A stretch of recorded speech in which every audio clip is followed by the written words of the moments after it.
يلا يلا اشتغلي. لك اشتغلي، شو صار لك؟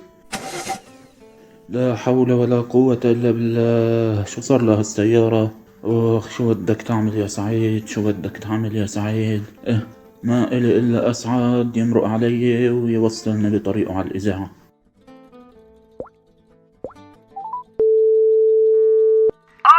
الو. الو، ايه اسعد؟ خير، اشبك يا سعيد؟ اسعد، سيارتي معطلة وما عم تمشي. سيارتك مش عم تمشي؟ بدها حدا يدفشها دفشة. لا معدوم يا اسعد، ها ما مالك شي. طيب هلا شو المطلوب مني؟ فيك تمرق لعندي وتاخدني بسيارتك على الاذاعة؟ يلا جاي، مشوار الطريق بكون عندي.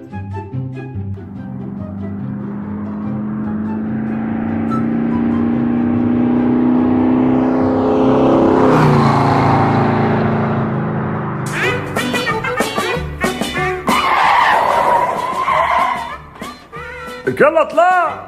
يلا. شو اخبارك يا اسعد؟ الحمد لله تمام. شو كيف هالسيارة معك؟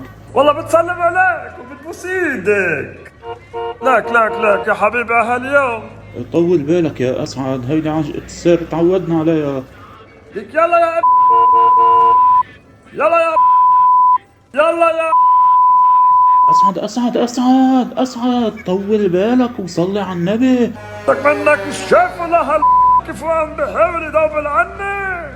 يا اسعد يا حبيبي، الدنيا صيام، انت منك صايم؟ بالا الحمد لله. طيب يا اسعد يا حبيب قلبي، الصيام مش بس صيام عن الاكل والشرب. لكن عن شو كمان؟ يا حبيبي، ما بيجوز انك تسب حدا، وخاصة انت وصايم بتكون عم تضيع اجرك. يا اسعد يا حبيبي، الرسول صلى الله عليه وسلم قال بما معناه انه المؤمن مش لعان، والمؤمن ما بسب، واذا حدا سب وهو وصايم لازم يقول له اللهم اني صائم. يا اسعد، الصوم بيعلمنا الصبر، مش بس الصبر على الجوع والعطش، لا، بيعلمنا الصبر على الأذية، وبيعلمنا ضبط الأعصاب.